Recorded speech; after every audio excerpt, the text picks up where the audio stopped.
Assalamualaikum warahmatullahi wabarakatuh. Kami ingin mempresentasikan hasil proyek kami, yaitu analisis antrian mobil mengisi bensin di SPBU. Nah, dalam simulasi ini kami mencoba mengabarkan bagaimana proses antrian dan pelayanan kendaraan di SPBU berlangsung dengan pendekatan teknik simulasi. Nah, tujuan dari simulasi ini untuk menganalisis waktu tunggu pelanggan, efisiensi pelayanan petugas, serta alur kedatangan dan keberangkatan kendaraan. Nah, melalui model simulasi ini, kami ingin menunjukkan bagaimana data waktu kedatangan dan waktu pelayanan dapat digunakan untuk memperkirakan panjang antrian dan waktu total pelanggan di SPBU. Oke, selanjutnya untuk ini outline garis besarnya ada sistem real, kita bakal menjelaskan datanya, lalu model abstrak, lalu tabel data dan kesimpulannya. Oke, lanjut ke sistem real ya. Kan tadi sudah dijelaskan di outline-nya. Yang pertama itu sistem real, yang dimana sistem kita tuh merupakan sistem pelayanan antrian atau queuing system, di mana kendaraan datang ke SPBU untuk membeli bahan bakar Pertamax. Nah, sistem ini melibatkan server, yaitu pompa bensin atau pam yang melayani kendaraan. Terus pelanggan, yang dimana kendaraan yang datang untuk membeli Pertamax. Terus antrian, yang dimana kendaraan yang menunggu giliran untuk dilayani. Lalu waktu pelayanan juga, durasi pengisian bahan bakar untuk setiap kendaraan. Next. Lalu di sini ada datanya ya, di mana yang pertama itu karakteristik data. Di data kita ini, periode simulasinya itu mulai dari 1701 sampai 1935, yang dimana itu tuh 2 jam 34 menit. Lalu ada jumlah pelanggannya itu 50 kendaraan. Jumlah servernya 1 pompa bensin. Lalu variabel yang diamati di sini tuh ada time of arrival per jam, yaitu waktu kedatangan setiap kendaraan ke SPBU. Lalu yang kedua ada service time per jam juga, durasi waktu pengisian bahan bakar. Lalu ada start date time per jam, itu waktu mulai pelayanan. Terus ada time in queue, waktu tunggu dalam antrian sebelum dilayani. Nah, yang terakhir time in SPBU, itu tuh total waktu kendaraan berada di SPBU, waktu tunggu sama layanannya. Next. Lalu di pola kedatangan, yang pertama itu di kedatangan itu bervariasi dengan interval 0 sampai 7 menit. Lalu terdapat periode ramai nih pada jam 17.03 sampai 17.56. Tuh jam-jam ramainya dengan banyak kendaraan yang datangnya tuh bersamaan. Lalu terdapat periode sepi di jam 19.08 sampai 19.35 dengan jarak kedatangan lebih lama. Lalu ada pola pelayanan. Waktu pelayanan berkisaran antara 2 sampai 4 menit. Rata-rata waktu pelayanannya itu kurang lebih 4 menit. Nah, ini kita sistemnya FIFO, yaitu first in, first out, di mana yang datang duluan itu bakal dilayani duluan. Next. Selanjutnya kami mengubah sistem nyata yang di lapangan menjadi model abstrak, di mana terdapat layout sistem pelayanan, lalu ada prosedur, ada step diagram, dan notasi dan rumus. Selanjutnya. Nah, yang untuk pertama itu kami membuat sebuah layout sistem pelayanan, di mana sebuah sistem antrian SPBU Pertamax untuk mobil, kami gambarkan alurnya. Yang pertama itu ada alur masuk atau kedatangan yang dilambangkan dengan lambda dan menuju ke waiting line, lalu ke antrian atau queue, di mana seperti yang sudah dijelaskan oleh teman saya, kami menggunakan sistem FIFO atau first in first out, yang datang terlebih dahulu akan keluar lebih dahulu. Nah, lalu setelah dalam antrian, maka dia akan masuk ke proses pelayanan atau yang dilambangkan sebagai lambda atau yang dilambangkan dengan mu atau bisa disebut juga sebagai server. Di mana servernya itu adalah pompa bensin tadi yang terdapat pompa bensinnya dan juga petugas.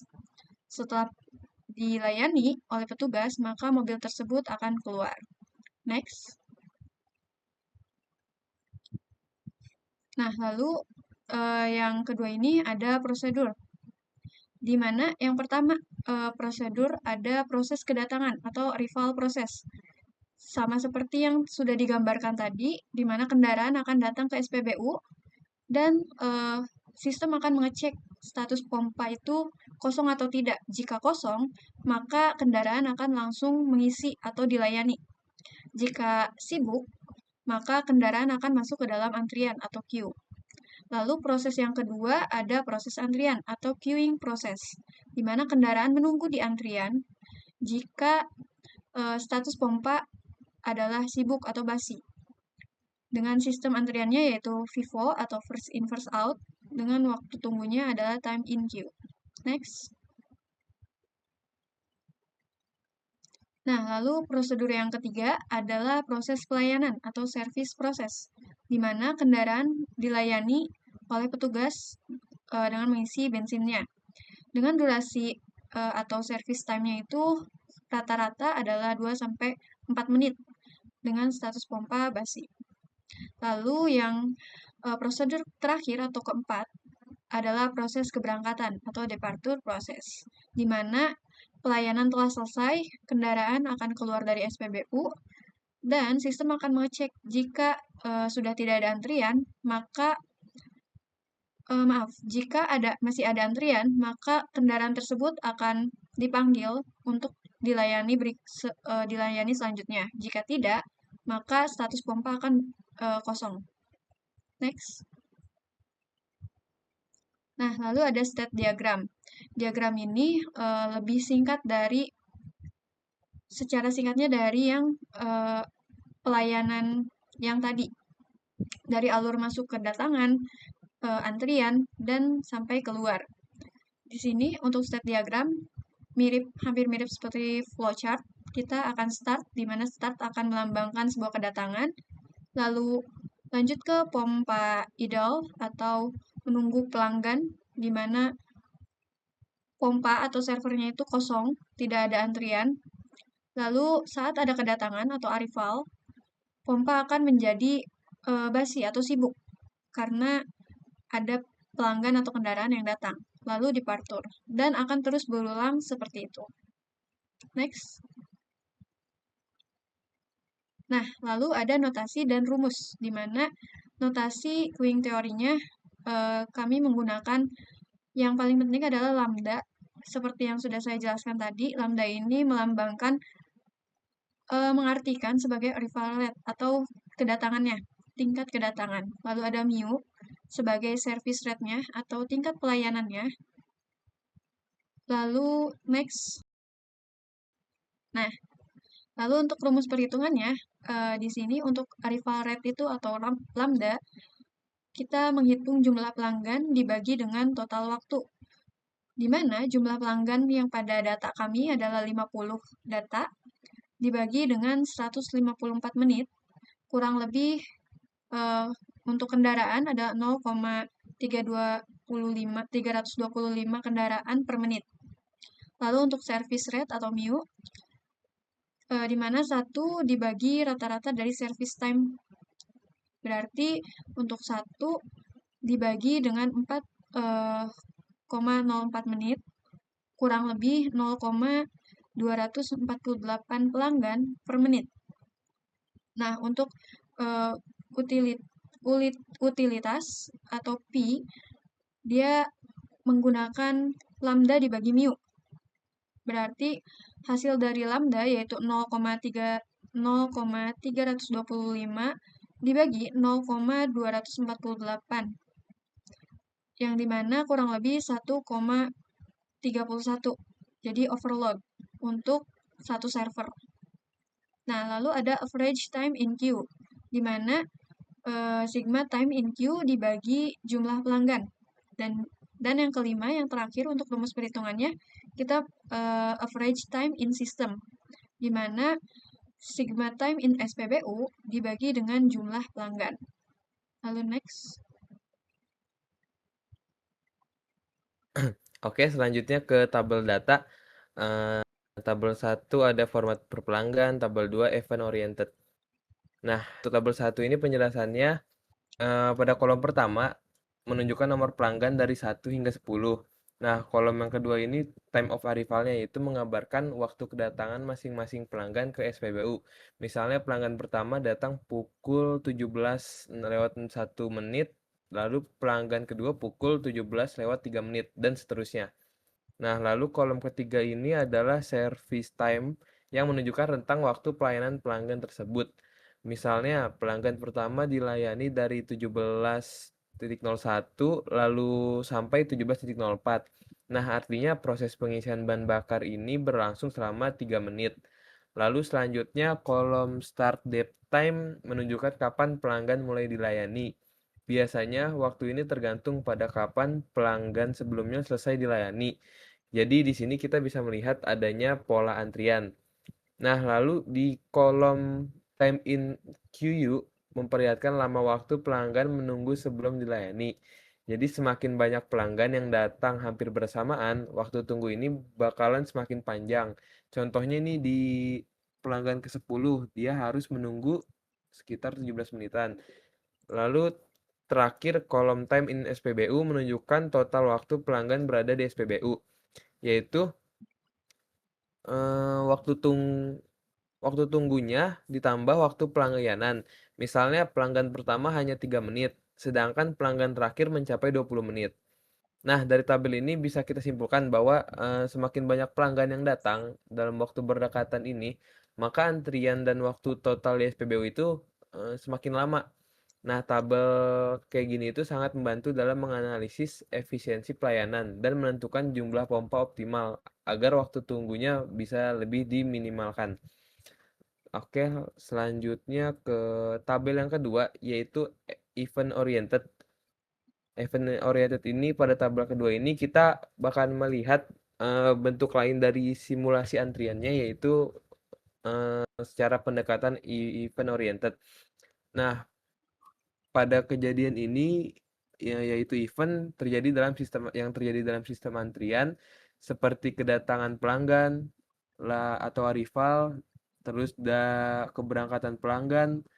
Lalu kolom pertama nih kita lihat dia itu menunjukkan event time. Event time itu yaitu waktu terjadinya suatu peristiwa. Jadi semisal kita lihat ini pada pukul 17:01 terjadi event pertama, yaitu arrival pelanggan nomor 1 atau kedatangannya. Nah, lalu kolom kedua case number atau nomor pelanggan. Nah, nomor pelanggan ini yang terlibat dalam event tersebut. Lalu ini kolom ketiga. Kolom ketiga ini event tipe, membedakan jenis kejadian. Jadinya ada yang berwarna kuning untuk arrival dan ada yang warna hijau untuk departure. Nah, lalu kolom keempat, num in queue menunjukkan jumlah pelanggan yang sedang menunggu pada saat event terjadi.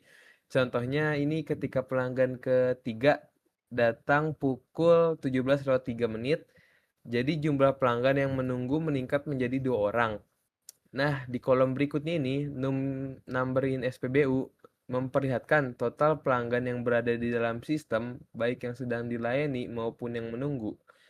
Lalu di kolom petugas status memperlihatkan kondisi petugas SPBU. Di sini ada baris yang nunjukin busy atau sibuk. Jadi selama periode waktu ini petugas itu terus melayani pelanggan tanpa adanya waktu istirahat. Nah, lalu yang terakhir ini petugas idle time. Petugas idle time ini menunjukkan berapa lama petugas tidak aktif atau tidak melayani pelanggan. Karena pada tabel ini nilainya itu 0 atau tanda menggunakan strip ya. Nah, maka bisa kita simpulkan nih bahwa petugas bekerja terus-menerus tanpa adanya jeda atau istirahat selama periode tersebut. Nah, melalui tabel ini juga kita dapat melihat dengan jelas bagaimana setiap event mengaruhi kondisi antrian secara real time. Jadi kapan jumlah antriannya naik, kapan pelanggannya keluar, dan bagaimana tingkat kesibukan petugas berubah seiring waktu. Jadi tabel event oriented ini seperti untuk memantau dinamika sistem antrian secara kronologis dan membantu dalam evaluasi efisiensi pelayanan di SPBU. Nah, jadi kesimpulannya itu ada statistik deskriptifnya, ada performance matrix, dan ada rekomendasinya. Nah, untuk kesimpulan dari statistik deskriptif, waktu tunggunya paling minimum itu 0 menit, jadi langsung dilayani. Karena tadi tidak ada waktu yang paling minimumnya itu 0 menit. Nah, lalu paling maksimumnya itu 19 menit di pelanggan ke-18. Lalu untuk rata-rata waktunya yaitu sebesar 7,28 menit. Lalu total waktu tunggunya sekitar 364 menit. Nah, lalu di waktu di SPBU-nya atau time in SPBU, minimumnya itu 2 menit, maksimumnya 23 menit, rata-ratanya 11:32 menit, lalu total waktunya itu 566 menit. Nah, untuk selanjutnya kesimpulan dari statistik deskriptif, waktu pelayanannya minimumnya 2 menit, maksimumnya sebesar 4 menit, dan rata-ratanya itu 3,04 menit. Nah, utilisasi pompanya, total waktu pelayanan sebesar 202 menit, total waktu operasinya 154 menit, lalu utilization rate-nya sebesar 131,2% dan cukup overload. Nah, untuk periode idle-nya 5 kali dengan total kurang lebih 4 menit. Nah, oke, next. Nah, kesimpulan dari performance matrix-nya yaitu 1 arrival rate 0,325 kendaraan per menit dengan 19,5 kendaraan per jam. Lalu service rate-nya 0,248 pelanggan per menit dengan 14,9 pelanggan per jam. Nah, lalu traffic intensity-nya 1,31 dengan satu sistem POM yang cukup overload. Nah, lalu selanjutnya average QU length-nya 7,28 menit dikali 0,325 sama dengan 2,37 kendaraan. Nah, yang kelima ini average number in system. 11,32 menit dikali 0,325 sama dengan 3,68 kendaraan. Nah, kesimpulan rekomendasinya, permasalahannya itu yaitu sistem dalam kondisi overload. Yang tadi kita tahu dengan satu POM ini sangat overload. Lalu waktu tunggu terlalu lama karena rata-ratanya 7,28 menit. Nah, periode puncaknya dari jam 17:03 menit sampai jam 18:00. Jadi menyebabkan antrian sangat panjang. Lalu solusi yang disarankan menambah pompa bensin minimal 1 pompa tambahan untuk mengurangi antrian. Lalu optimalkan waktu pelayanannya untuk seperti mentraining petugas untuk mempercepat pelayanan. Lalu yang ketiga, manajemen periode puncak seperti staf tambahan saat jam-jam sibuk. Lalu sistem reservasi atau pre-order untuk mengurangi antrian panjang. Lalu analisis kapasitas untuk evaluasi kebutuhan pompa berdasarkan demand. Nah, lalu ada dokumentasi di mana saat kami melakukan analisis antrian pada pom bensin di SPBU Pertamina Bogor Pajajaran pada hari itu, hari Kamis, dimulai dari pukul 5 sampai ke jam mendapatkan 50 entitas atau 50 kendaraan. Lalu di next. Nah, sekian presentasi dari kelompok kami. Dari saya, Rosalia Salsabila dengan NPM 096. Lalu ada teman saya, yaitu Andini Lalita Yasmin dengan NPM 082. Dan ada M. Raihan Zaki Mahendra dengan NPM 097. Sekian, terima kasih. Wassalamualaikum warahmatullahi wabarakatuh.